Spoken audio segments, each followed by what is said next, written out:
Bismillah. Assalamualaikum warahmatullahi wabarakatuh. Waalaikumsalam warahmatullahi wabarakatuh. Alhamdulillahi rabbil alamin. Asyhadu an la ilaha illallah wahdahu la syarika lah. Wa asyhadu anna Muhammadan abduhu wa rasuluhu la nabiyya wa la rasula ba'dah. Allahumma salli ala Muhammad wa ala alihi wa ashabihi ajma'in. La hawla wa la quwwata illa billahil aliyyil azim. Ya ayyuhalladzina amanu taqullaha wa qulu qawlan sadida yuslih lakum a'malakum wa yaghfir lakum dhunubakum wa may yuti'illaha wa rasulahu faqad faza fawzan 'azima.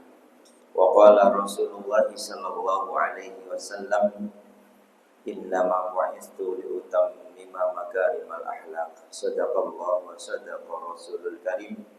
Walhamdulillahi rabbil alamin.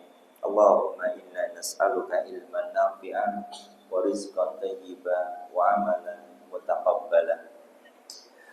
Bismillah, mugi-mugi yang rawuh mendapatkan ilmu yang bermanfaat, rezeki yang baik, rezeki yang halal, rezeki yang cukup, wa amalan mutaqabbala, dan semoga amal solih-solihat kita semua diterima oleh Allah Azza wa Jalla.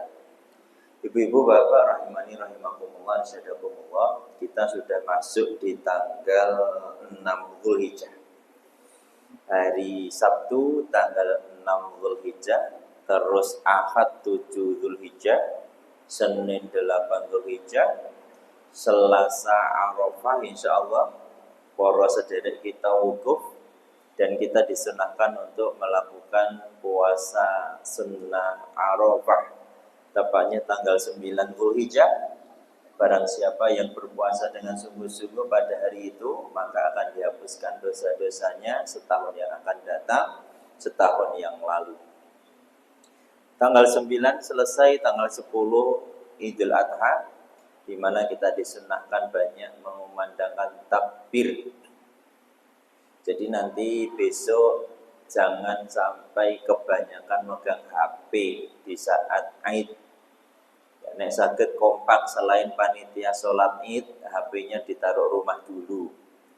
Ya, mungkin ben ora foto rukuhnya yang bagus, foto-foto di perapatan, kok ketuk lapangan foto-foto, panjenengan lupa untuk melantunkan talbiyah. Takbir. Okay. Allahu Akbar, Allahu Akbar, Allahu Akbar, dan seterusnya. Terus setelah itu yang mampu dan sudah niat mulai bisa menyembelih hewan kurban. Hari H tanggal 10 Zulhijjah, atau kalau tidak mampu di tanggal 11, atau rezekinya datang tanggal 12, atau delalah pikatuk hadiah tanggal 13, boleh dilaksanakan sebelum azan maghrib masuk di hari Sabtu sore pekan depan. Jadi jenengan yang mboten gadah arta untuk beli hewan, maka tanggal 10, 11, 12 sampai 13 masih bisa untuk berkorban. Kalaupun tidak ada yang bisa menerima karena sudah selesai acara di kampus, di sekolah, di kantor, di masjid, di yayasan, panjenengan boleh piyambak sah untuk kurban. Tidak mesti harus lewat masjid. Jenengan saged boleh nguliti dhewe meceli ngreseki monggo. Nek saged, ya, kalau di zaman Nabi banyak melakukan sendiri lalu dikurbankan. Terus kalau ketemu tasyrik masih sama, banyak-banyak untuk mengucapkan dan melafalkan takbir. Lalu secara utuh tanggal 1 sampai 10 Zulhijjah ini disebut 10 terbaik kata Allah Ta'ala, yang dimuliakan oleh Allah, tetapi bukan berarti hari-hari yang lain terus dianggap tidak baik, sehingga tidak ada hari, bulan, waktu yang tidak baik dalam Islam. Semuanya baik, hanya ada manfaat, hikmah, atau kemuliaan tertentu yang membuat kita melakukan amal-amal soleh khusus yang dilakukan dan diperintahkan oleh Rasulullah Shallallahu Alaihi Wasallam. Seperti tadi disampaikan, kalau ada amalan dari Nabi yang dilakukan oleh Nabi, setelah dilakukan oleh Nabi, Nabi mengkhabarkan. Nah, kadangkala setelah mengkhabarkan, Nabi juga mengajak, diajak tenanan. Setelah diajak pun Nabi memberikan info tentang imbalan bagi yang melakukan. Kalau ada amalan sunnah yang seperti itu, maka statoktum, nek iso ya dimaksimalkan, ditenani. Kalaupun ketika tidak bisa dilakukan, Nabi menyarankan jangan menyepelekan. Kudune nek dimaksimalkan, lawane kan ora apa-apa nggih. Ya wis kan begitu. Tetapi Nabi tetap memberikan redaksi penutupnya, walaupun panjenengan dan kita tidak bisa melakukan amal sunnahnya, sing penting boten menyepelekan. Contoh menyepelekan yang sederhana. Ketika panjenengan tidak ada uzur sama sekali untuk tidak melakukan puasa sunnah Arafah, atau di malam harinya ngobrol dengan keluarga tentang hukum dari puasa sunnah Arafah. Jelas-jelas hukumnya sunnah Arafah. Lalu ditanyakan, sesuk nek ora poso dosa apa ora Pak? Ora dosa. Berarti ora wajib. Ora. Berarti nek ora poso ora apa-apa. Ora apa-apa. Terus ya wis ora tak poso. Nah ini jenenge nyepelekan nek menurut kita. Kalau tidak ada uzur, tidak ada sesuatu yang membuat kita terhalangi melakukan amalan itu, ya mending harus dilakukan. Naiknya di diri kita itu namanya mu'akadah. Ditenani, dimaksimalkan, kalau ada uzur baru tidak disepelekan. Nah, sehingga untuk satu amalan sunnah ini, panjenengan siapkan sungguh-sungguh. Ini mumpung tenggoro, ya. Mumpung tenggoro, mungkin bar kajian, jenengan belanja. Tapi cek suwe dengge, cek Ahad, Senin, ya cepet deh nek freezer ya, iwak pite, nopo jeroan, nopo kita siapkan sahur khusus Arafah. Oh jadi pada kayak Senin Kamis biasa besok itu disiarkan ke seluruh grup-grup WA panjenengan yang muslim-muslimah, keluarga diharuskan. Kalau keluarga kita itu levelnya malah diwajibkan. Coba kalau tanglet jemaah niki, Nabi itu nek salat lail niku hukumnya sunnah apa wajib? Ayo. Oh, angel to, nek among wajib ya ora penak ra tau salat lail. Nek ngomong sunnah kok ya Nabi terus menerus beliau melaksanakannya. Tetapi beliau tidak mau itu menjadi wajib untuk umatnya. Contoh lagi cerita ketika beliau memberikan contoh untuk melakukan salat lail berjamaah di masjid di saat awal-awal Ramadan. Terus Nabi hilang kan itu, dicari sahabat tidak ada. Ternyata ketakutan Nabi nanti menjadi syariat yang diwajibkan untuk umatnya.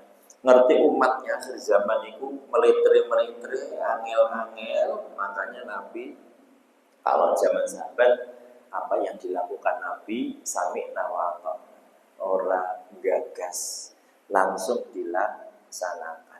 Orang-orang pintar zaman sekarang melihat sunnah ini tidak nganggo akal. Seharusnya kita itu taklid selesai. Ya, ini Nabi sudah ngasih contoh, sudah mengkabarkan, bahkan mengajak, lalu dikasih tahu tentang amalan ini, hikmahnya apa.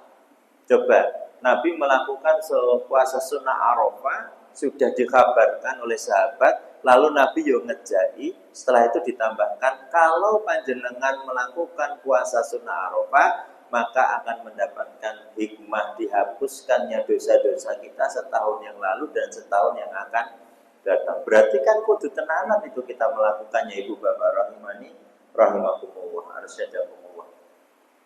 Jangan disepelekan. Mumpung masih lama, tinggal Ahad, Senin. Nah, itu disiarkan lalu dibikin yang spesial. Anak-anak gudeg ceker apa tengkleng apa gulai tak masake. Spesial nih puasa sunnah Arafah. Wong awake dhewe ora iso munggah haji. Durung berangkat. Minimal kita ada amalan yang menggantikan amalan itu. Oh ya. Dibangunkan semuanya. Sahur sareng-sareng. hari Ahad, Senin itu mulai banyak kisah-kisah pengorbanan dimunculkan. Contoh kisah-kisah pengorbanan yang muncul nanti cerita Nabi Adam alaihissalam tentang anak-anaknya Qabil, Habil, Iklima, Labudah. Mulai diulang lagi tentang bagaimana Allah memerintahkan untuk syariat pernikahan anak-anaknya Nabi Adam. Nabi Adam dan Ibu Hawa itu kalau lahir kembar, lanang wedok keluar, lanang wedok keluar. Yang paling masyhur tadi siapa namanya? Qabil, Habil, Iklima, Labuda. Sing lanangi Qabil dan Habil, Iklima, Labuda ki wedok. Dan dalam catatan awal perintah tentang disuruh menikahkan di beda kelahiran. Ini pengorbanan awal ketika salah satu tidak menerima, cemburu goro-goro dijodohi karo sing luweh elek. Menurut dia tidak secantik Iklima Labuda itu. Gelong piye kok dadak disilangke, dadak diijolke. Tapi akhirnya ya harus manut kepada Allah Subhanahu wa taala. Lah menungsa saat itu gur kuwi Ibu Bapak disilangkan. Terus setelah itu perintah tentang pengorbanan awal di mana anak-anak Nabi Adam disuruh untuk tasyakur, bersyukur dengan mengorbankan hasil apa yang dimiliki. Yang satu menggunakan kurban kambingnya, yang satu menggunakan hasil panen perkebunannya. Dan ternyata yang diterima Allah yang paling sempurna dan paling baik kurbannya. Sing satu nganggo kambing gemuk, ginuk-ginuk, yang satu ternyata standar, reguler. Sehingga reguler pun kita bisa pahami kalau panjenengan sedekah dengan sedekah yang reguler itu biasa, Pak. Dilihat dari orang yang bersedekah. Panjenengan itu sugih, ya, sedang sarro, lapang, nggawa duit 50 yuta, ning rekening enek 50 yuta, ngisor bantal enek 50 yuta. Dalam posisi sarro kok sedekah ning Masjid Ibadullah mriki, ini ki Ibadur Rahman. Ning event MSR 50 yuta ning kantongan, 50 yuta ning rekening, 50 yuta ning ngisor bandar, nyemplungi kene 5.000 kuwi jenenge ora sak madyane. Tapi ketika jenengan tidak punya uang, sempit, doro, duwene ya kursi sithik, rencana meh nukoke sego liwet anake bar pengajian, kok enek kotak infak, ame nyemplungi 5.000 ki abot. Akhirnya sing dicemplungi namung 2.000 pun sak madyane. Tahu nggih? Jadi sedekah itu tidak butuh jenengan kaya dulu untuk mengatakan kepada Allah, saya termasuk orang-orang yang berserah diri dan berkorban kepada Engkau. Tidak. Jadi ya sesuai dengan kapasitas kita saat berkorban. Nah, saat itu muncul pondasi pengorbanan kita yang pertama dari keluarga Nabi Adam. Nek memberikan kepada orang lain, kalau kita berkorban kepada Allah, maka korbanlah dengan cara dan level terbaik. Sehingga kalau panjenengan dan keluarga duit kuwi 6 yuta, longgar di bulan Dzulhijjah, terus niat tuku wedhus sing rega 5 yuta, gede banget itu, gemuk 5 juta. Terus sampai ke peternakan, kok tergiur untuk beli yang cukup 3 juta. Ya, ini kan levelnya keikhlasan, nggih. Akhirnya 3 juta downgrade bagi kami termasuk tidak memaksimalkan kesempatan yang ada untuk berkorban dengan cara yang terbaik. Sedangkan sing duwe 6 yuta dibandingkan dengan sing nabung sampai setahun nglompokke goreng tok 2 yuta. Akhirnya tuku wedhus sing rega 1,8 kecil imut-imut tetapi wis poel, itu kemampuan dia gitu. Nggak bisa dibandingkan. Gitu nggih Ibu nggih. Nah, sehingga ketika disuruh Allah berkorban dengan cara terbaik, ya manut kemampuan panjenengan di bulan Dzulhijjah ini bisanya seberapa. Ya, kalau bisa maksimal ya dimaksimalkan. Lalu cerita berlanjut ketika ada pengorbanan dalam arti sebenarnya. Salah satu diambil ruhnya oleh Allah karena pertikaian. Kembali ke Qabil dan Habil.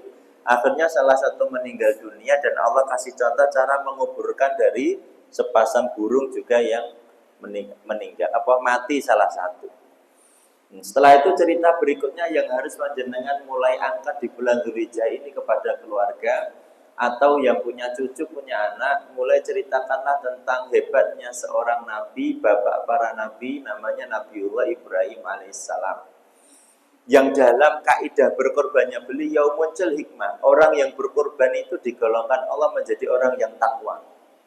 Setelah jadi orang takwa, Allah akan ganti langsung di dunia. Setelah Allah ganti langsung yang di dunia, yang ketiga Allah tambahkan nikmatnya. Dan dalam kisah Nabi Ibrahim itu pun muncul ketika Nabi Ibrahim diperintahkan oleh Allah Subhanahu wa Ta'ala dalam bentuk mimpi. Kalau Nabi dan Rasul, insya Allah mimpi dari Allah itu maka berkenaan dengan perintah, firman, dan seterusnya.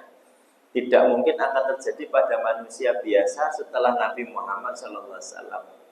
Jadi kalau ada kejadian di Wonosobo ada laki-laki bapak-bapak ya yang bermimpi disuruh menyembelih anaknya, terus disembelih tenan, itu jenenge schizophrenia, wong edan. Jadi punya penyakit ya. Dia bermimpi disuruh nyembelih anaknya, lah disembelih tenan ya tidak mungkin itu perintah dari Allah. Nah, ketika zaman Nabi Ibrahim alaihissalam, apa makna pengorbanannya selain ketaatan? Maka Allah ganti langsung Nabi Ismail dengan apa saat itu? Gibas, kambing besar pengganti Nabi Ismail. Dan setelah diganti pun diberi langsung Allah tambahkan nikmat kepada Nabi Ibrahim, yaitu diberikanlah kelahiran pada adiknya Ismail, namanya Ishak alaihissalam. Nabi Ishak itu Nabi Ismail itu dari ibu yang bernama Hajar, sedangkan Nabi Ishak dari ibu yang bernama Aswad, Sarah, ya, dari Sarah. Hajar Aswad, ya. Siti Hajar dan Sarah. Keduanya meneruskan keturunan terbaik pada zaman nabi-nabi. Artinya Nabi Ismail menurunkan orang-orang solih sampai Khatmul Anbiya, sampai Nabi Muhammad SAW. Nabi Ishak menurunkan nabi-nabi yang terkenal di 25 nabi Rasul, plus Nabi Khidir yang tidak disebut, yang disebut di dalam Al-Quran. Ishak, Yakub, Yusuf, Ayub, terus sampai Nabi Isa alaihissalam yang kita kenal dengan keturunan Bani Israel. Gitu Ibu, Bapak, rahimani rahimakumullah, arsyadakumullah. Cerita-cerita itu mulai diulang-ulang di bulan Dzulhijjah. Biar panjenengan juga termasuk orang yang berkorban, meninggalkan urusan dunia, lalu mementingkan perintah akhirat. Nah sekarang ketika membahas pengorbanan sebelum poin-poin lain di bulan Dzulhijjah, pengorbanan terbaik panjenengan sebelum masuk ke finansial, sebelum masuk ke akikah ya pengorbanan. Udhiyah di hari Idul Adha sama 3 hari tasyrik juga pengorbanan. Umroh pengorbanan, haji pengorbanan. Semua mengorbankan harta yang kita cintai di dunia untuk mencintai perintah Allah. Tetapi sebelum ke situ semua ada pondasi yang luar biasa yang harus panjenengan ikuti dan jadikan pondasi kekuatan kita.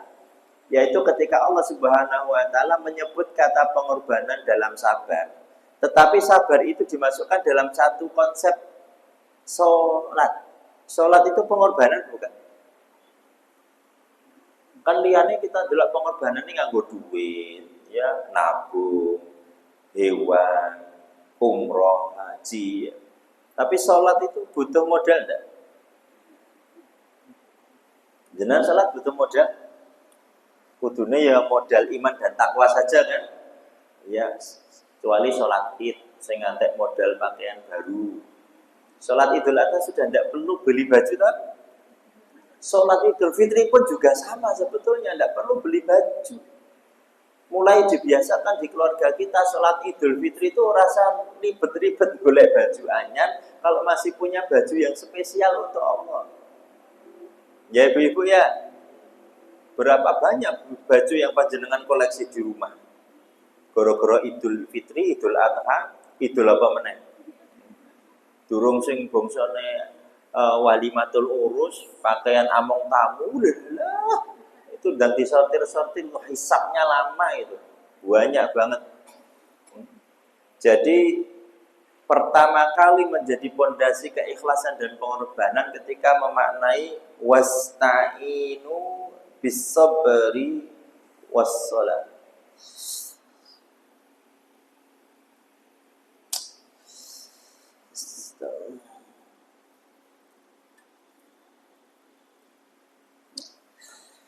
Astagfirullahaladzim. Ada kabar lagi.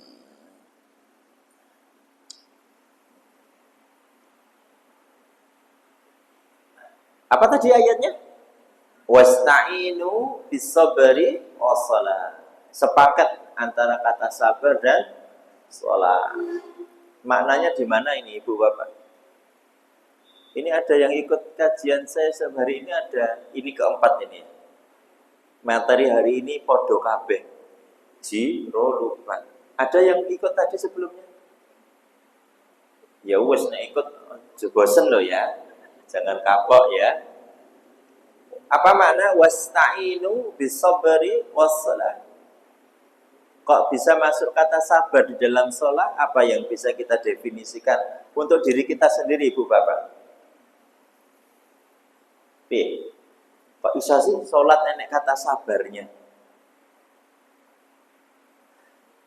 Begini, pengorbanan terbaik kita kenapa disebut di dalam sholat? Kembali ke asal muasal perintah sholat. Kalau sholatnya itu baik, maka amalan yang lain ikut baik. Kalau pengorbanan sholat itu baik, maka pengorbanan yang lain pun ikut baik. Kalau sholatnya tidak baik, maka amalan yang lain juga ikut tidak baik. Sekarang panjenengan perhatikan ketika dalam keadaan senang itu sholatnya bagaimana. Terus pas keadaan sedih sholatnya bagaimana. Pas lapang duitnya akeh sholatnya bagaimana. Pas sempit duitnya sidik sholatnya bagaimana. Itu nanti bisa memaknai kata sabar dan sholat. Wis mulai paham? Jenengan nek sesuk jatuh tempo duitnya rong enek, sholat duhane piye? Bumbong kencengin apa?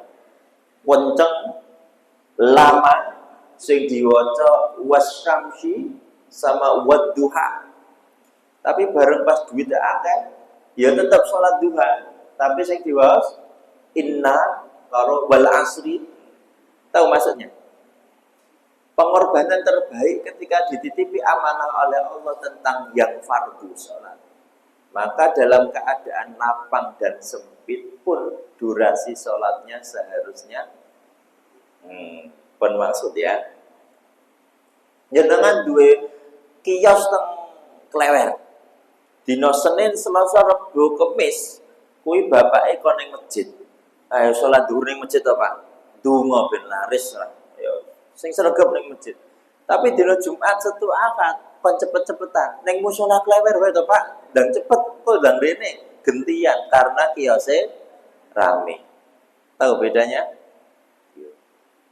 Jenengan pas piknik safar ke Jatim Pak. Terus sholatnya di tengah jalan.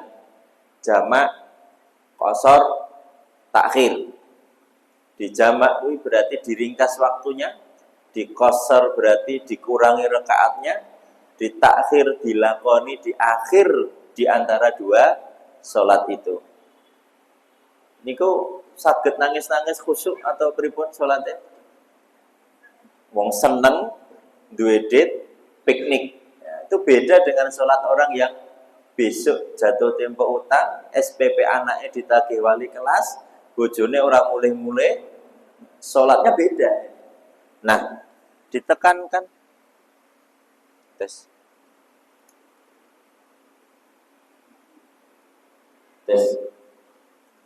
mati. Jadi ditekankan, wah tinggal Tes.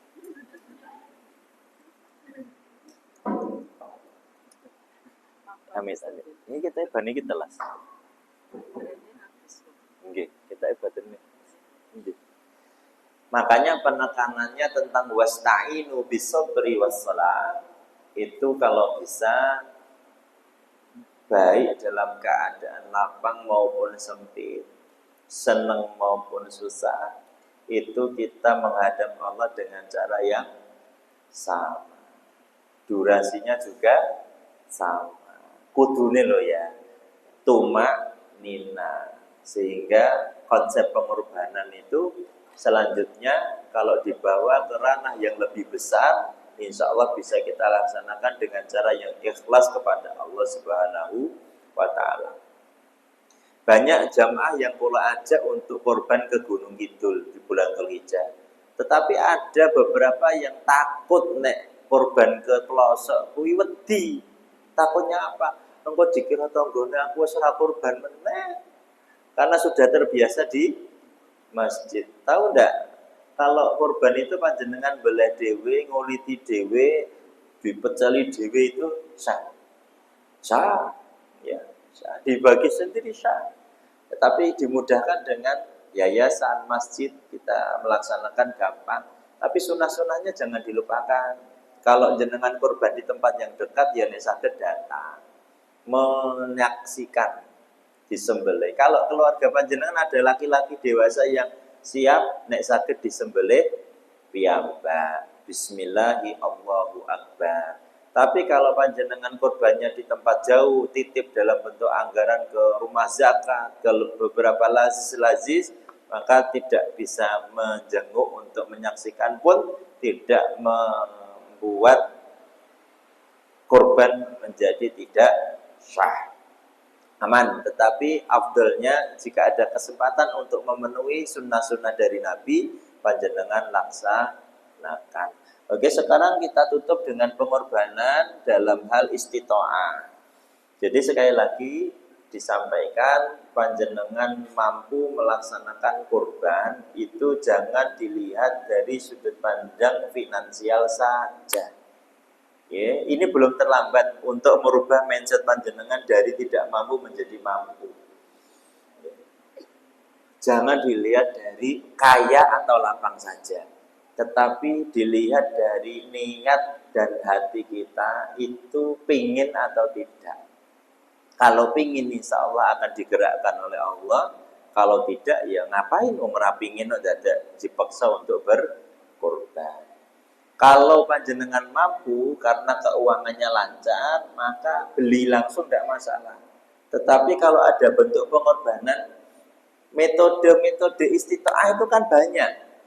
Ada yang nabung gitu, terus ada yang ikhtiar menjual barang yang dia cintai, gelang emasnya gitu, suweng, kan suweng wis ora tau dienggo, Bu.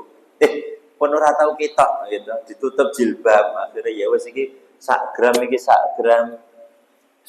sakniki nek emas 24 karat itu 2,6 juta. Iya. Emas antam 1 gram berapa? Meh 3 juta kan? Ya itu wis 1 ekor kambing. Bagaimana bisa mengkerdilkan dunia yang kita cintai, kita konversi ke dalam bentuk pengorbanan. Banyak loh Bu ya harta-harta kita yang mungkin bisa kita alokasikan menuju ke korban. Nah, istito'ah kembali lagi tidak karena panjenengan kaya, tetapi ada keinginan untuk melaksanakan. Bahkan sampai pengorbanan yang luar biasa seperti haji dan umroh.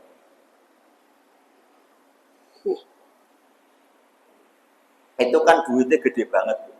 Saya baru saja dikabari teman ini, ya Allah, beliau itu ketipu 180 juta karena ikut jalur haji yang tidak resmi. Ya, qadarullah sudah mendaftar, sudah dapat iqomah, tinggal nunggu tasyrik. Bagaimana caranya tinggal berangkat? Ternyata ini pengorbanan juga. Ya, ikhlas atau tidak ketika kita berjuang untuk sampai ke Baitullah. Salah satu doa Nabi Ibrahim alaihissalam, ibu bapak, Yang dikabulkan oleh Allah adalah permintaan beliau tentang, ya Allah, tolong kaitkanlah hati orang-orang yang beriman kepadamu dengan Baitullah. Kudune ya, wong Islam ajenane kang rawuh kan Islam semata niki. Kudune loh ya, kudune hatinya itu kangen sama Baitullah. Kangen enggak, Bu? Banget. Kangen itu syaratnya sudah pernah atau belum pernah? Kangen. Kangen itu kudune wis tahu apa durung tahu? Lah jenengan sing dikangeni apa nek dereng nonton Ka'bah, dereng sa'i, dereng tawaf, sing dikangeni apa? Lah itulah doanya Nabi Ibrahim alaihissalam. Orang yang mengaku beriman pasti hatinya ada keinginan dan kerinduan untuk ke Baitullah. Lalu apakah setelah sampai ke Baitullah rindunya hilang?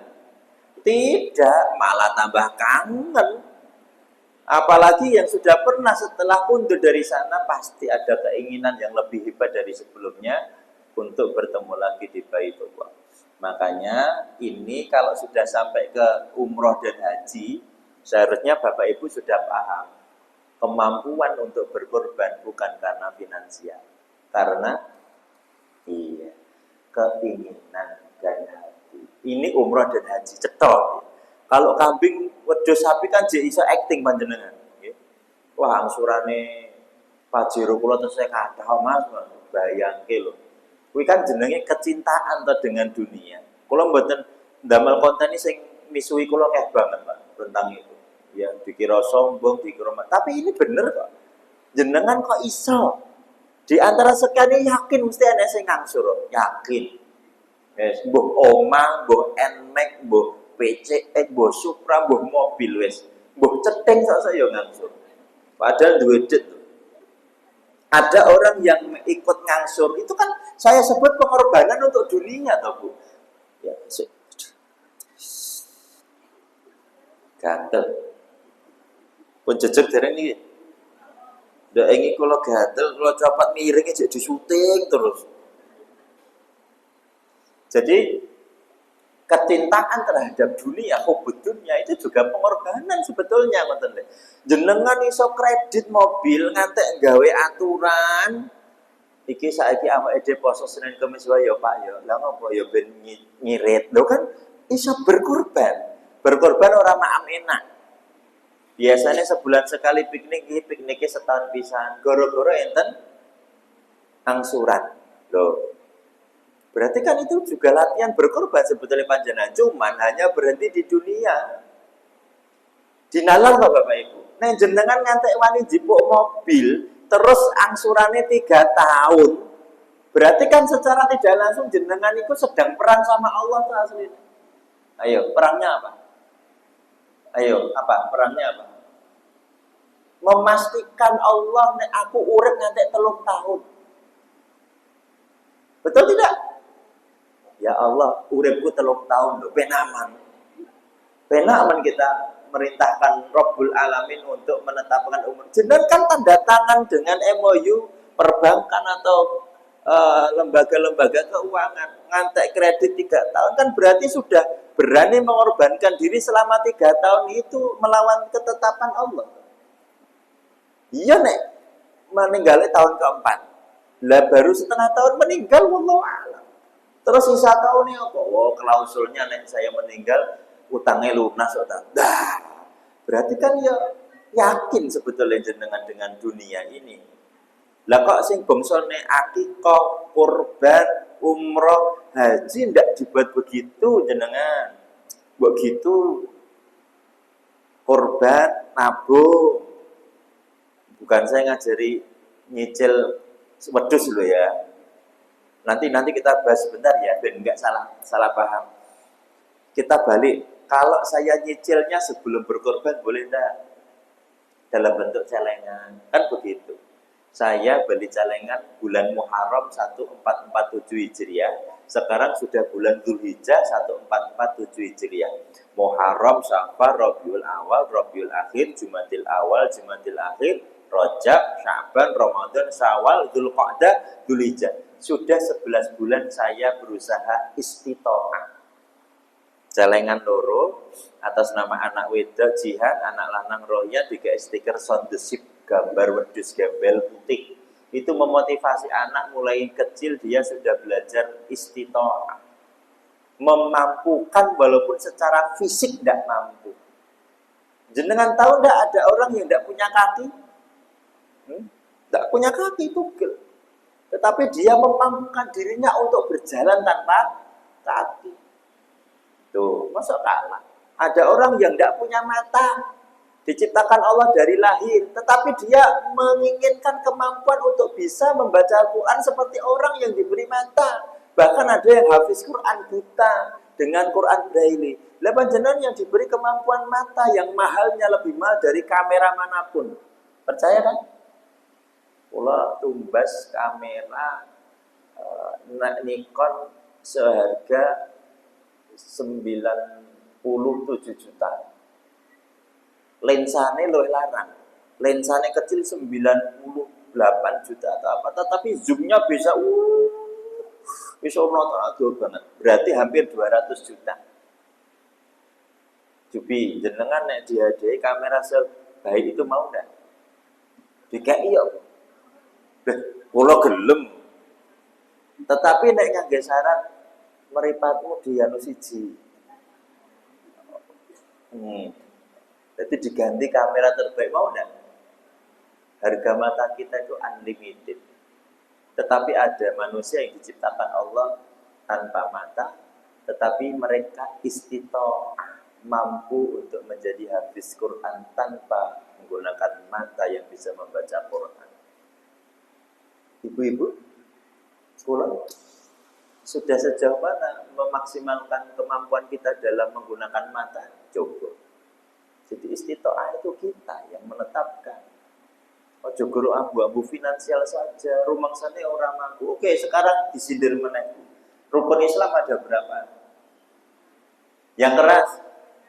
Yuk kayak anak-anak playgroup itu yuk 1, 2, 3. Rukun Islam ada 1, 2. Oh, kurang energik. Ulangi ya, rukun Islam ada pertama, kedua, ketiga. Puasa apa zakat? Padha kabeh ya, ulangi. Pertama, kedua, ketiga, keempat, kelima. Yang mampu yang mana? Yang mampu yang mana? Hah? Sek jenenge rukun iki piye? Rukun salat apa? Takbiratul ula. Gerakan salat jadi rukun, ruko sampai salam. Salah satu rukun tidak dikerjakan, sah enggak salatnya? Sah enggak salatnya? Tidak. Rukun Islam untuk orang Islam apa non-Islam? Kalau salah satu rukun tidak dikerjakan, sah tidak Islamnya? Angel kayak deg-degan tuh kalau dibahas kayak gitu. Makanya konteks rukun Islam itu mampu semua. Mampu semua. Hatinya mampu semua. Oh, kita cek satu-satu lah.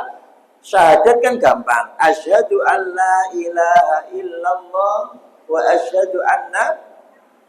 Nek lisan mah gampang banget. Cupi jenengan la ilaha illallah gampang dah. Yang keras 1, 2, 3. Bisa melantunkan la ilaha illallah sekarang. Tapi pas sakaratul maut bisa dah. Wallahu a'lam. Oh ini sehat walafiat semua kok. Wallahu a'lam, kita tidak yakin itu coba. Yang kedua, sholat, syahadat itu bilisan kabeh, tapi semua bersyahadat dalam hidupnya. Menyekutukan Allah tidak. Menduakan Allah tidak. Bersandar selain Allah tidak kita tuh kehidupan sehari-hari. Tuh. Sholat. Hukumnya apa? Subuh, zuhur, asar, maghrib, isya. Wajib. Untuk orang apa? Islam. Sing wong Islam ora sholat ada? Katanya bagi yang mampu hanya haji. Lah sholat wae lho. banyak yang tidak mampu. Padahal butuh modal. Enggak. Tiap sholat apa kudu bayar tiket pesawat? Enggak. Sholat itu panggilan hati. Muncul pengorbanan sesungguhnya ya pas sholat. Kalau sholatnya baik, pengorbanannya baik, hubud dunianya dikerdilkan, maka sing nomor 3, 4, 5 enteng gitu loh. Nek jenengan kelungu suara adzan, Allahu Akbar, Allahu Akbar, terus atine ya Allah. Tangannya tergerak untuk meninggalkan hitung-hitungan belanjaan. Kakinya ngerti bergerak ke tempat wudhu untuk mengorbankan dunianya. Tapi nek ngerti adzan malah kok sik dik urung komat. Lanjut kesik. Rampung kesik iki nyang-nyangane. Kuwi jenenge mengkerdilkan Allah. Sesimpel itu sebetulnya makna pengorbanan. Kalau sudah dari situ saja hati kita itu berani meninggalkan dunia karena Allah. Maka yang lain enteng gitu loh. Aja ndelok rukun Islam langsung ke nomor 5 sih. Bagi yang mampu, ora enek sing mampu apa meneh saiki daftar antrine 34 tahun, jenengan daftar 50 tahun. Ije urip ora mampu, nalar wis ora mampu.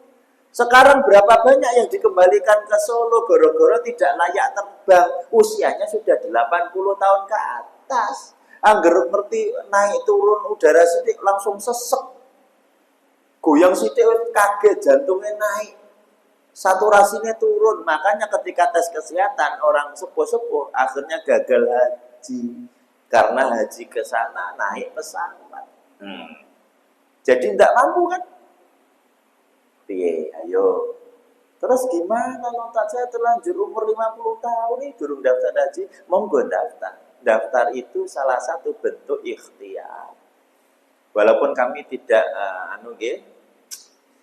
melihat dari sudut pandang yang lain, uang pendaftaran haji ternyata sudah ratusan triliun, sudah dalam bentuk apa wallahu alam. Kita mengikuti sistem yang tidak bisa dilakukan kalau tidak pakai sistem itu. Kecuali panjenengan kendel kayak teman saya yang naik sepeda motor NMAX dan anaknya. Akhirnya ke Baitullah naik haji. Nek jenengan kuat ngangge Supra, monggo ganti ban yang pinter niku mengke. Kan itu juga istitoah dari sudut pandang yang lain. Ada yang ternyata suka bersepeda sekalian bikin konten, dia selama 6 bulan ya. Berapa bulan tuh? Bersepeda sampai ke Baitullah. Dan di setiap kedutaan besar negara Indonesia di negara lain, dia dapat support, dapat sangu. Dan jenengan pengen monggo tumbas pit sing larang sisan, terus numpak pit mereka. Ini istitoah adalah bentuk lain. Tadi kami sudah ceritakan kurban di bulan Dzulhijjah, istitoah saya celengan. 11 bulan yang lalu saya beli celengan. Setelah tadi dibuka, anak-anak dan saya bismillah, ya Allahu Akbar, nganggo cutter, nganggo gunting. Kan celengannya dibuka, dihitung. Kami dan istri tombok 400.000 wis entuk kambing besar. Beda dengan ketika keinginan ya gur pengajian niki. Bareng melu pengajian teng mriki lagi kesentuh hatinya. Gek korban dari telung dinongkas, wis ra duwe. Ya wis berarti kita coba untuk tahun depan.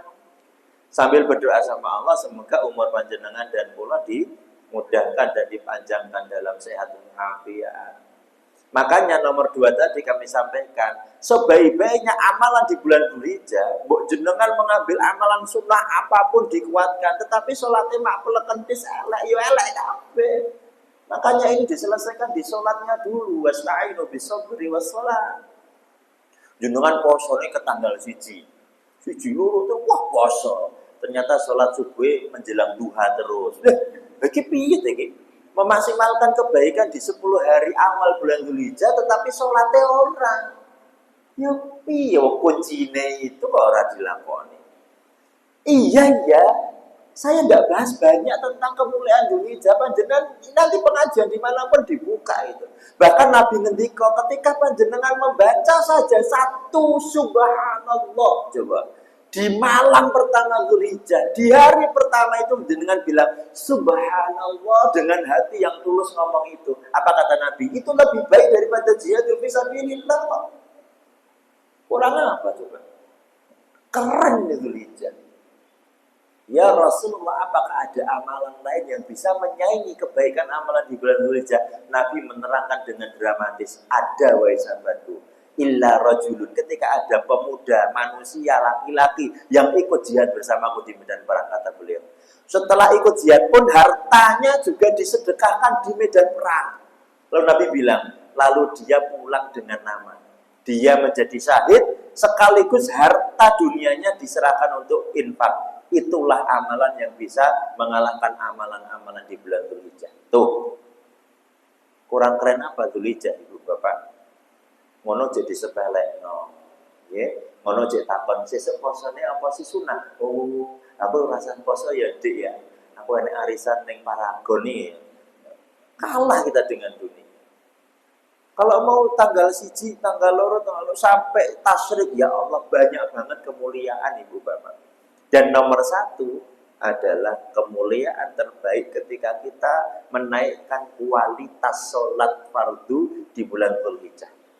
Lalu sunnah-sunnah yang lain mengikuti. Paham ya?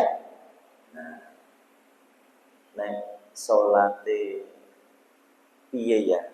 Kula niku ben taklim nek ketemu sholat itu rasane kaya ini sebuah ilmu yang biasa banget loh kalau dibahas dan berulang loh sebetulnya. Tapi setiap berulang ya panjenengan dan kula iki kaya biasa wae ora ndang dirubah. Apa itu?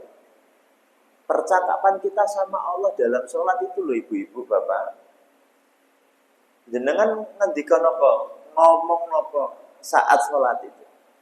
Itu paham atau tidak? Menurut nek pengen kualitas. Makanya fardu itu nek loro ya loro. Sesoli-solihatnya jenengan, mantek melu pengajian teng pundi-pundi, orang mungkin sholat subuh dadi 8 rakaat. Tetap loro. Tetapi kehebatan sholat subuhnya itu kalau ditambahkan sunnah-sunnah yang mengikutinya, pikah banget. Dimaksimalkan di Dzulhijjah itu. Raka'atul fajri khairum minad dunya wa ma fiha. Ini ada 3 makna. Yang pertama dari Aisyah radhiyallahu anha, Nabi diriwayatkan Nabi ngendika 2 rakaat fajr itu lebih baik daripada dunia dan seisinya. Yang pertama sholat subuh itu sendiri. Yang kedua ada yang menekankan sholat qobliyah, 2 rakaat sebelum subuh. Ada yang ketiga sholat sunnah fajar itu sendiri yang berbeda dengan sholat subuh, berbeda pula dengan sholat qobliyah. Nek saged dilakoni telu-tulune Masya Allah. Ojo malah sholat subuh menjelang duha kuwi mau ngono kok sunah-sunah sing keren-keren diapke, tapi subuhnya telatan. Dah, ya sholatnya dulu dong. Satu sholat saja keren banget tuh. Belum nanti ketika jenengan menunggu syuruk ya bapak-bapak ya, yang tidak ada pekerjaan mepet, nanti ba'da subuh santai seneng masjid, keturun ora apa-apa niate meh syuruk ya. Tetapi niatnya ibadah, zikrullah, baca Quran, jangan nyepakne sedekah pagi untuk masjid sambil nunggu syuruk. Luar biasa, amalan terbaik dan dijaga oleh Allah. Siapa tuh kalau diwafatkan hari itu sudah wafatnya orang yang husnul khatimah. Ibu-ibu jangan takut, menunggu syuruk di rumah juga boleh. Enggak mesti harus ke masjid. Selama yang dilakukan adalah amalan menunggu waktu syuruk. Dan amalan menunggu syuruk itu tidak termasuk masak, tidak termasuk nonton Shopee Live, itu tidak termasuk. Amalan menunggu syuruk itu amalan orang zikrullah ba'da sholat sampai datangnya syuruk. Zikrullah ba'da sholat itu ya zikir pagi, membaca Quran. Dah, tidak ada sholat sunnah ba'da subuh. Nah nanti setelah datang syuruk, hati-hati, ini waktu matahari terbit atau setelahnya. Waktu matahari terbit itu cepet banget kok Bu, tidak lebih dari 5 menit. Takutnya ketika pas manjing pertama itu, itulah waktu yang dilarang untuk melaksanakan sholat. Makanya kalau ada jam-jam masjid yang bunyi syuruk, titit, nah itu syuruk waktu sholat, atau matahari terbit, syuruk itu sendiri. Makanya lebih baik untuk jaga-jaga dikasih jeda 5 menitan, habis itu berdiri sholat. kentut ke belakang, pindah tempat, selama masih melakukan proses menunggu syuruk, termasuk menunggu syuruk. Tetapi kalaupun masa isa-isa itu bukan menunggu syuruk. Di tempat yang sama, kentut wudune balik meneh, itu menunggu syuruk. Nah, ini contoh amalan yang bisa jenengan rutinkan ya. Siapa tahu setelah Zulhijjah sudah rutin dan sholat fardu yang lain lebih baik. Terus banyak mengucapkan kalimat istighfar. Wasari'u ila maghfiratin min rabbikum wa jannatin 'arduhas samawati wal ardu uiddat lil muttaqin. Oke, kami ringkas tentang ibadah haji dan umrah berpuasa dalam 10 hari awal atau klimaksnya pada puasa Arafah tanggal 10 Dzulhijjah, lalu dikhususkan untuk takbir dan zikir pada hari-hari tertentu, berarti 10 Dzulhijjah, 11, 12, 13 hari tasyrik itu banyak-banyak untuk melakukan zikir, takbir kepada Allah Subhanahu wa taala, lalu melaksanakan taubat serta meninggalkan segala maksiat walaupun tidak melakukan kesalahan. Karena taubat lisan istighfar itu tidak mesti harus dengan salah. Bisa jadi untuk menghapus dosa-dosa yang telah lalu, dosa-dosa kecil, dan makna dari taubat yang dihapuskan dosa dalam puasa 9 Dzulhijjah itu dosa-dosa kecil. Bukan al-kabair, bukan dosa-dosa besar yang harus diatur cara taubatnya. Bukan dosa zina, bukan dosa durhaka orang tua, bukan dosa karena muamalah hutang piutang, bukan dosa karena musyrik, murtad dan lain sebagainya, bukan dosa karena membunuh, bukan dosa karena mencuri sampai nisab. Nisabnya kita berapa? Andai kata 80 gram emas itu diuangkan berapa sekarang? 80 ping 3 yuta, 240 juta. Jadi kalau jenengan habis ini keluar dari goro ke parkiran, enek Fortuner anyar, kuncinya cek cemantol, terus dicolok, itu termasuk dosa besar. Sehingga tidak termasuk bagian yang diampuni dalam puasa Arafah. Ya, jadi nek nyolong banise, spionese, sidik-sidik, ojo langsung akeh, biar nggak kena nisab. Itu metodenya ya, ben ora kena dosa besar. Ya podo seperti barang haram, kalau segelas ini khamar hukumnya haram, maka kalau saya sedudul telunjuk saja juga nilainya haram. Cuman level dosanya itu loh yang dibahas. Dosa-dosa itu tidak akan diampuni Allah dalam fase puasa sunnah 9 Dzulhijjah. Harus diselesaikan dengan cara taubatan nasuha. Lalu dosa yang bagaimana? Dosa sing remeh-temeh yang kadang-kala kita lupa minta ampun kepada Allah. Bapak-bapak dosa paningal, nonton aura kasih lewat, ora diistighfari, nonton kasih guru, ngono ditonton terus, Pak, pun bayar Pak. Oh iya lagi kelingan. Dosa ibu-ibu, dosa lisan, dosa ngerasani, iri, serai, dengki, ghibah, ya, dan kawan-kawannya itu kecil-kecil tetapi numpuk selama setahun tidak pernah diistighfari. Sofa saya ini dosa besar. Panjenengan mau melakukan dosa besar, mikir-mikir, wedi. Karena dalam Islam dosanya luar biasa, azabnya kita takut. Tetapi tisu ini dosa kecil. Yang kadang-kala karena saking kecilnya kita terbiasa melakukannya tanpa diistighfari. Jelas maksudnya? Tetapi nek numpuk selama setahun berikut, sakmene setahun, 10 sofa, berarti lebih gede timbangane dosa besar. Jenengan ngeruwakke wong ghibah, kuwi dosane metu terus sakmene kuwi selama ngeruwakke tok lho Bu. Apa maneh ngelakoni. Jenengan berarti nek nonton inset dosa, nonton lambe turah dosa, nonton gosip dosa. Walaupun itu orang jauh yang kita tidak kenal, tapi kan itu aib kan? Ya terus jenengan ngandani wong ghibah karo istighfar. Tetapi pas digandani kok jenengan malah melu-melu manggut-manggut tenan ya. Oh, wah, lah dosane padha. Mending melu ngerumpi sisan Timbangane guru istighfar tapi malah mendapatkan ilmu hibahnya. Karena dosanya tetap jalan. Mang tonton sing wong hibah-hibah apa setiap kalimatnya pakai istighfar? Enggak toh? Bismillah, mari kita mulai hibah gelang Ibu Joko. Bacaan basmalah ora enak.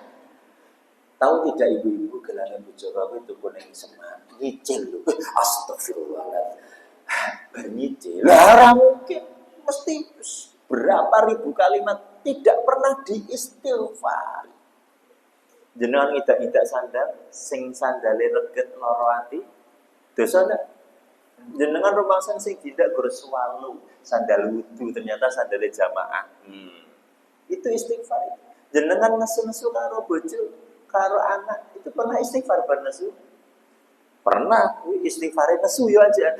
Astagfirullah, ijek nesu istighfar, ora kanggo sing kaya ngono kuwi.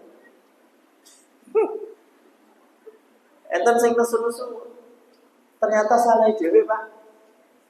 Guntinge ndi to, Pak? Mau ning kene lho. Astagfirullah, padha ora balekke. Ndi le ning ndi mbok simpen? Mbak ning ndi to, Mbak guntinge? Astagfirullah. Ih, kok do ngeyel kabeh. Bareng oh ning kandongan, Pak. Kandong. Ya wis. Wis. Ora diistighfari kok. Ayo. Yang menawar barang dagangan tanpa cari ridho dosa. Nek kuwi dadi kebiasaan, bahkan istiqomah setiap nawar. Berapa dosa yang panjenengan kumpulkan sejak mudanya. Pak niki sekilo pinten? 50. Ya Allah, selawe ya. Oh, jono bro. Ya Allah. Wis ra apa-apa 30. Ya, akhirnya ya wis 35 wis sah wis. Halal wis rezekimu. Kuwi sing dodol ridho tidak? Walaupun ya wis Bu, ya wis. Ya Allah. Wah enek wong kaya ngene, lha jenenge ra rido. Lah kayak gitu apa diistighfari? Wong kita sosok bangga, oh nek belanja sama mama tuh ya. Enteng. Banyak sekali dosa-dosa kecil yang tidak pernah terhapus karena kita tidak merasa itu sebagai dosa besar. Nah, Bapak Ibu, puasa sunnah Arafah salah satunya menghapus dosa-dosa seperti itu. Makanya kalau tidak dilakukan, eman. Di checklist jenengan. Ajeng sare mungkin. Berapa banyak dosa hari ini, hari kemarin sejak tanggal 1 Dzulhijjah. Mang baru kuwi dikuadratke selama sebulan, baru kuadratke selama setahun. Medeni banget. Sehingga kalau ada shortcut dari Allah, ambil biar kita tidak kecewa di kemudian hari. Udah itu tadi tentang apa? Tentang taubat dosa, maksiat dan dosa. Terus nomor 5, 6, 7, 8 kita wis mudeng kabeh nggih. 5 itu banyak-banyak berzikir. Terus nomor 6 sedekah di bulan Dzulhijjah, dipaksa untuk keluar untuk membersihkan harta kita. Sedekah itu bukan mengurangi tapi menambahkan harta. Nek bahasa akhirat itu begitu. Jenengan duwe 50.000 untuk tinggal hari ini dan besok. Wanira saya ketahui ini ditokke 20.000 di hari ini dan besok. Tetapi jangan pakai model dunia. Jadi bar nyemplungi 20.000 karo mikir bismillah berarti kok dikai Allah 250. Tak tunggu yo ngantek somben ora teko 250 itu. Karena Allah sifatnya membantu kita dengan cara la yahtasib, dengan cara yang tidak disangka-sangka. Nek jenengan sangka ya ora dateng-dateng. Enak men kuwi kan kaya-kaya menyuruh Allah. Allah itu zat yang tidak bisa disuruh oleh hambanya. Jadi kalau suatu waktu panjenengan kok mak jegagi, mak ngono kae lho. Kuwi berarti memang sedang dikasih oleh Allah Ta'ala. Contoh ini banyak. Saya pernah makan soto di warung yang rame. Terus duitnya ki lali orang gawa bareng wis jipo akeh karo Mas Agil saya. Terus bareng wis rampungan ki piye lali. Ya sing kok KTP-mu apa KTP-ku Mas? Bismillah ya wis awake dhewe tampange ketok apik kok saya insyaallah percaya. Wis niat tenanan wong itu jauh dari Solo. Siap KTP, duitnya sidik, hitung-hitungan. Setelah selesai hitung, kasir sudah bilang, Bapak ini tadi ada pelanggan kita yang bayar, tapi sekalian punya bapaknya. Ini jadi TV 200.000, nanti sisanya katanya untuk kami. Halal ya Pak ya? Ini masih sisa sekitar sekian. Sudah. Nggak tahu, tadi ada yang katanya pokoknya meja itu bapaknya 2 orang itu nanti nggak usah bayar, uangnya paduan cubi Bu.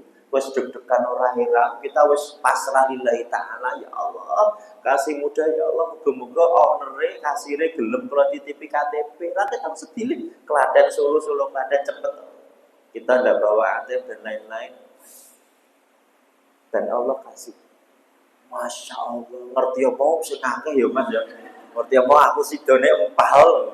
Iki mau gerendok puyuh lho. Coba Allah itu tetapi di sisi lain neng Solo, neng daerah dhewe, neng warung soto terkenal deket base campnya saya. Pas kula makan soto lengkap niku enek jamaah A, jamaah B, saudagar A. Setiap saya menyaup disalami, Ustaz, Ustaz.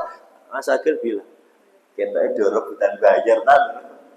Ya wes jipuk lidah ngono, jipuk ngene coba. Barang nek kasir, ya ora enek sing bayar. Ora enek. Badalah ya Allah. Prasangka kita itu loh. Kalau memang sudah bersandar sama Allah tenang, Allah bantu Bapak Ibu. Wes, enggak mungkin lah. Semaksiatnya panjenengan loh. Jenengan dan kula salate bolong. Oksigennya ya ora disetop sama Allah kok. Tetap dikasih gratis, bahkan doa dikabulkan, bahkan hajat dimudahkan, proyek dilancarkan, padahal sholatnya bolong-bolong. Dan sifat Allah itu tidak berbahaya untuk hambanya. Allah tetap Rahman dan Rahim.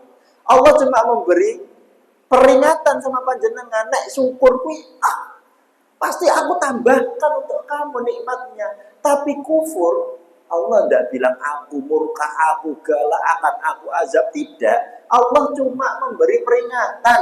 Inna azabi, ngasih tahu nih azabku Allah itu pedih. Tidak diberikan kok. Bapak Ibu. Ngono kok cik menduakan Allah Subhanahu wa taala. Mangke mantita ini azan ngasar ya. Iki mlebu ning ati apa gur kuping. Azan ngasar malah mlebu guru. Kok sik durung komat. Nah iki kula tak tamit ya, kok ndak ketahuan ya. Ibu Bapak rahimani rahimakumullah, disyariatkan pada hari-hari takbir mutlak sudah saya terangkan, berkurban sudah saya terangkan, dilarang mencabut memotong kuku. No niki wis pating menceromos ya Allah. Tanggal 1 Dzulhijjah bagi yang yakin punya niat maka dijaga supaya tidak memotongnya, tapi kalau tidak yakin boleh. Bahkan yang merasa ketok aku iso tuku hewan kambing tasrik insya Allah ya Allah. Yes, niatkan dari awal, maka tanggal 1 Dzulhijjah tidak usah potong kuku, potong rambut, potong kumis, potong segala rambut. Siapa tahu dimudahkan oleh Allah dengan itu. Sing wis terlanjur karena pesimis, ya semoga mungkin niki pengajarannya terlambat saya sampaikan ke panjenengan. Karena bisa jadi tidak semua orang yang berkorban mampu itu ketika dia niat sungguh-sungguh, mulai dari kaifiahnya, Bismillah, walaupun belum duit ya Allah, moga-moga kula iso korban. Maka sekarang saya tidak usah potong buku tanggal 1 Dzulhijjah. Siapa tahu saya termasuk orang yang korban. Kan begitu. Bisa menjadi memotivasi panjenengan sendiri untuk berkorban. Sholat Id selesai. Sholat Id itu sunnah apa wajib? Sunnah, tetapi disarankan oleh Nabi yang gak sholat pun tetap ikut hadir di tempat Id. Syiar namanya. Jadi menstruasi nifas, orang tua yang pakai kursi roda, pakai alat bantu, dibantu keluarganya untuk ikut mensyiarkan di lapang, tanah lapang atau disebut musalla. Ini ada beda mana ya? Kalau di zaman Nabi, saat itu semakin banyak umat Islam sehingga tidak bisa melakukan salat di Masjid Nabawi, maka Nabi keluar dari Masjid Nabawi menuju ke tanah lapang di dekat Masjid Nabawi dengan mengatakan musalla, itulah tempat salat. Jadi musalla zaman Nabi itu tempat musalla, tempat salat yang lapang. Tapi musalla kalau di Indonesia tempat salat yang kecil. Bedanya di situ. Ya, sehingga sunnah yang sering mungkin terlupakan ya tentang sholat Id itu di tempat yang lapang. Kalau masjid yang besar, ya. Nah, isa jangan mengganggu fasilitas umum, ya. Walaupun saya besok ngimami di jalan raya, susah tenan, ya. Tetapi jalan ini di Indonesia memang dibolehkan digunakan ketika tidak melanggar ketentuan, seperti izin untuk acara penting menikah di stop izin, walaupun sing ora mudeng kan mesti gawe ning dalan. Saya juga merasa kalau ketika sholat di jalan raya itu non muslim terganggu. Saya juga merasakan itu, kok ya aneh ya dirubah ya. Tetapi karena sesuai aturan yang berlaku ternyata boleh selama bukan kegiatan yang durasi lama. Artinya ini cuma setahun 2 kali katakanlah gitu. Biasanya ya nggak punya tanah lapang loh ya. Karena wis enek tanah lapang dinggo ormas tertentu, maka ormas satunya wegah nganggo tanah lapang kuwi bareng-bareng ya. Idealisme untuk tidak bersatunya agak susah. Ya moga-moga semua kegiatan bulan Dzulhijjah ini panjenengan semua dimudahkan oleh Allah Subhanahu wa taala sampai ke perkara sholat Id, sampai berkorban semoga dimudahkan. Hadza wallahu a'lam bishawab. Jika ada pertanyaan dipersilahkan.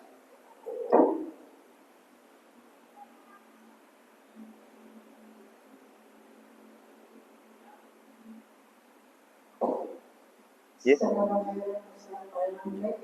Kalau sebelum kita akhiri kajian hari ini, kita buka dulu sesi tanya jawab untuk 1 atau 2 orang barangkali ada yang mau ditanyakan sehubungan dengan tema yang sudah Ustaz sampaikan. Monggo, ada.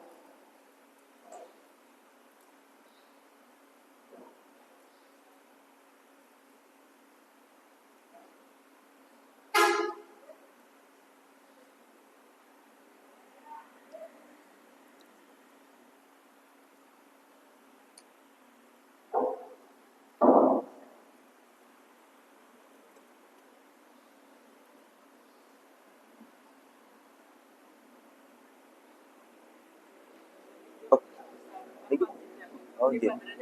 Oh, lanjut.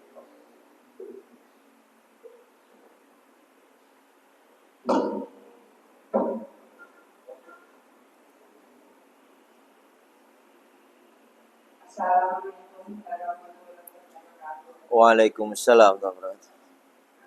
Mengenai korban ini, saya kan sebagai orang tua dititipin anak, terus dia titip saya untuk memberikan kambing. Itu atas nama siapa? Ustaz, nama yang orang tua apa anak? Terima kasih sebelumnya. Assalamualaikum warahmatullahi wabarakatuh. Waalaikumsalam warahmatullahi wabarakatuh. Kasihan no, Bu. Wirawiri, bukan apa-apa. Mungkin suaranya kalau jelas tidak usah pakai mic, tidak apa-apa. Satu, niat sahibul kurban. Satu orang bisa mewakili keluarganya. Saya kasih contoh, nek tahun ini nama istri, tahun depan nama ayah, tahun ketelu, dia ini siapa ya, bapak apa ibu tuh kan ruwet dewe. Aman, siapapun boleh diberi nama untuk mewakili satu keluarganya. Ya kalau itu masih satu keluarga. Tapi kalau anak panjenengan nitip kayak uang ke ibu, Bu, anak panjenengan sudah berkeluarga. Bu-nya tak keedit, Bu, aku korban dewi. Nah, kalau sudah jelas begitu, ya pakai nama ibu tidak masalah. Nabi Muhammad SAW menyembelih hewan kurbannya, Bismillah ya Allahu Akbar, ini korbanku, korban keluargaku, dan umatku yang belum bisa berkorban. Cuma memaknai ini filosofinya agak banyak yang berbeda. Ada yang menyatakan semua umat Nabi yang belum bisa korban sudah diniatkan oleh Nabi saat itu. Ada yang mengatakan ya hanya pada zaman itu saja. Tetapi sebagai bentuk keistitoahan, maka sebaiknya kita berusaha untuk bisa berkorban sesuai dengan mazhab Syafi'i. Ya nek iso seumur hidup sekali ketika panjenengan sudah berkeluarga. Panjenengan sudah berkeluarga sejak ijab kabul urung tahu korban, usahakanlah. Cobalah sekali untuk mampu berkorban. Jangan sampai menjadi pasukan pemburu girik terus sepanjang hidup ya. Tapi ramelu korbannya. Gitu. Nah, untuk nama tidak masalah gitu. Ya pakai nama bapak, pakai nama ibu, yang penting dari keluarga kita sendiri. Gitu nggih. Wallahu a'lam bishawab. Ada yang lain?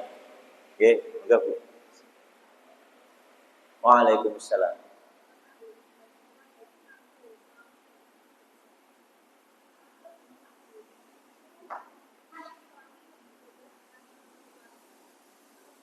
Masya Allah, langsung saya jawab.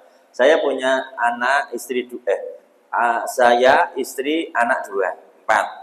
Terus saya beli 1 ekor kambing. 1 ekor kambing untuk keluarga saya, syah. Tapi suatu saat saya mampu, kaya, jadi wali kota, terus dua usaha banyak. Akhirnya saya beli 1, istri saya belikan 1, anak 2 saya belikan 1-1, syah. Afwal. Semakin panjenengan mampu, semakin banyak yang dikorbankan, semakin baik korbannya.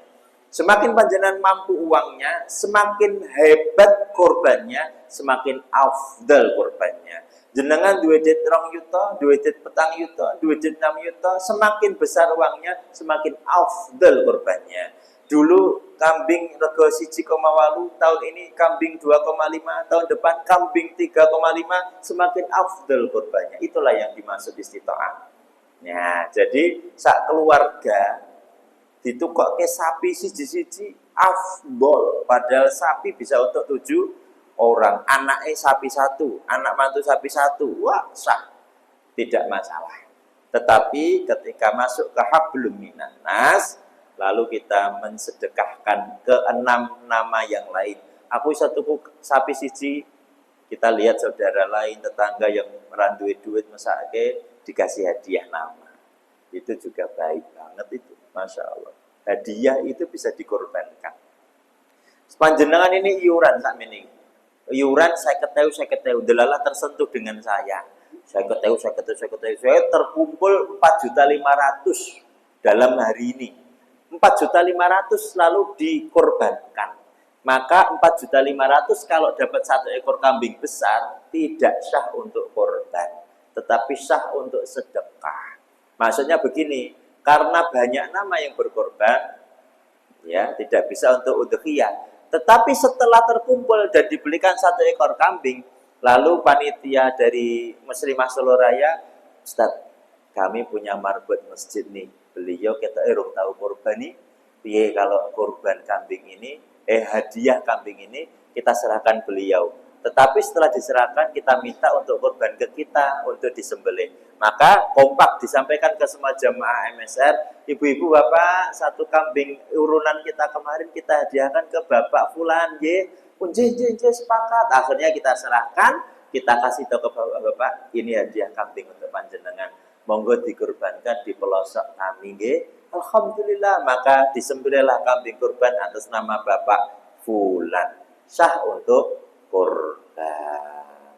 Gitu. Jadi gampang Islam itu aslinya. Tepat. Tapi jangan dijadikan dalil untuk berkorban ya. Nek yuk iuran 1-1 yuk. Enggak. Ya boleh untuk motivasi korban. Jenengan punya halaqah, ya korban yuk. 1.000 untuk kambing 1. Sapa sik kowe sik Mbak. Tapi jangan dihitung utang piutang. Takutnya kaya arisan. Yo tahun depan yo sapane aku wis lho kowe genti lho. Nanti takutnya jadi utang piutang akotnya. Sedekah saja. Memang kalau niatnya untuk latihan kurban. Wallahu a'lam. Mugi-mugi panjenengan 2 sekalian nggih, ibu dan bapak. Pelosok kami masih kurang kambing 8, sapi 2. Kalau setelah ini ada yang tersentuh hatinya untuk berkorban, monggo cari nomor saya, tanya panitia, piye carane korban ke Gunung Kidul, ke tempat pelosok yang masih membutuhkan hewan korban banyak. Tadi ibu mau tanya apa? Monggo, nggih. Waalaikumsalam.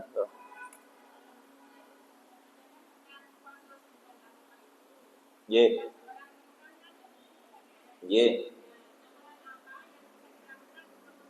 Semua amalan kecuali puasa pahalanya besar di hadapan Allah di bulan Dzulhijjah. Ya, tinggal dilipat gandakan aja kuantitas dan kualitasnya. Gandeng jenengan ora iso salat pas tanggal 9 Arafah, zikrullah itu diperbolehkan, sedekah itu dianjurkan, membaca Quran bagi yang rutin tidak khilafiyah di memegang mushafnya sebagai ibadah tadaburnya ndak. Seperti santri-santri kita yang menstruasi dia tetap murojaah, tetap setor, tetap melantunkan, tidak sebagai bentuk ibadah khusus. Seperti jenengan habis sholat, terus baca Quran rutin, nah itu dihilangkan, tetapi murojaahnya tetap jalan. Semua kalimat-kalimat bacaan baik itu sumbernya dari Quran. Jadi selama panjenengan menstruasi tidak menghalangi panjenengan untuk tetap menjadi ahlul Quran. Selain sholat dan khilafiyah lainnya seperti masuk masjid, yang ada memperbolehkan, ada yang tetap tidak memperbolehkan. Barakallah. Ajeng men besok ya. Semangat, siap-siap. Ya. Monggo.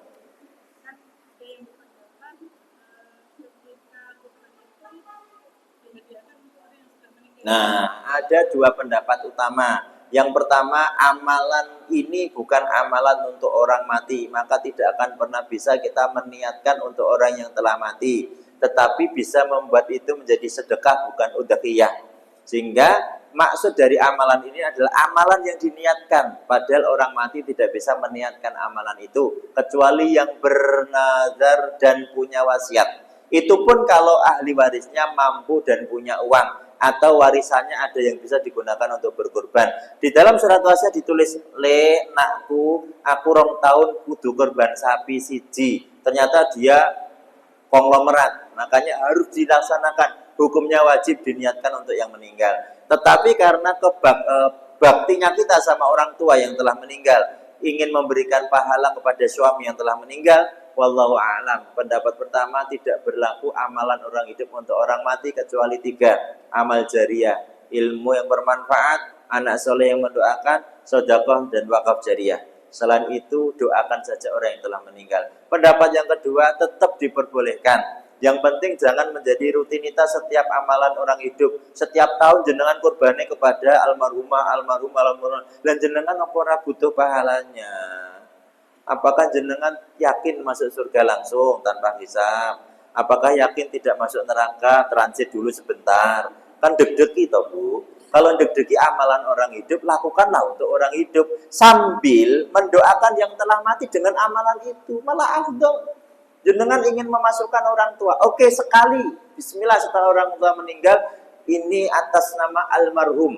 Bismillah, niatnya pendapat yang kedua tadi sah dan insya Allah berlaku pahalanya. Tetapi tahun depan korbanlah atas nama panjenengan. Lalu doa sama Allah, ini bisa korban karena asbab orang tua saya ya Allah. Allahumma ghfirlahu warhamhu wa'afi wa'fanhu. Allahumma ghfirli wali walidayya warhamhu kama rabbayani shaghira. Keren, wes pahala anak soleh dapat untuk orang tua, pahala korban juga dapat semuanya. Aman berarti. Karena dalil yang terakhir insya Allah tidak ada khilafiyah di dalamnya. Gitu ya Bu ya. Jadi amalan orang hidup ya lakukanlah untuk orang hidup, amalan orang mati usahakan diikhtiari terus panjenengan lakukan untuk orang tua kita, suami kita, istri kita yang sudah meninggal dunia. Kalau non orang tua, suami atau istri, salah satu amalan terbaik adalah meneruskan kebiasaan baik mereka tatkala hidup. Dan dengan diniatkan semoga istri, suami, anak saya ini juga mendapatkan pahala sama atas ilmu yang telah dia berikan semasa hidup. Seperti Nabi Shallallahu Alaihi Wasallam ketika selalu membiasakan diri menjamu teman-teman karibnya Khadijah binti Khuwailid setelah meninggal. Khadijah itu kalau didatangi saudara teman-temannya itu masak enak. Maka Nabi ketika tahu ada teman-temannya Khadijah yang datang ke rumah, beliau menyuruh untuk memasak kambing yang enak.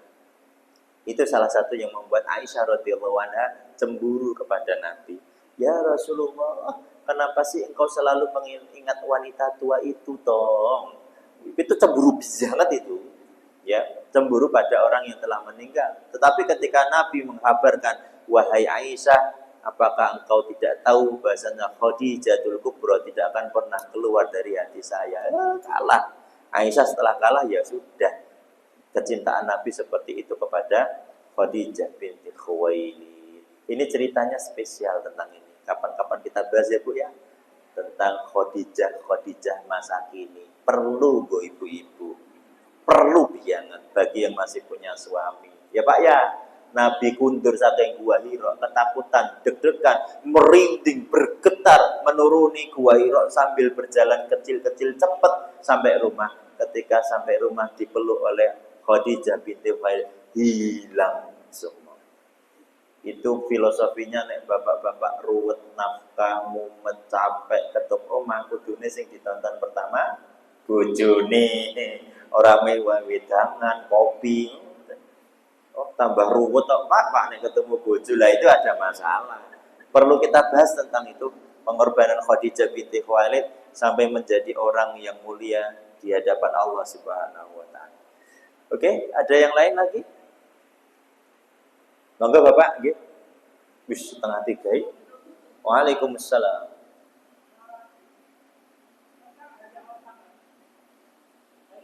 Nggih.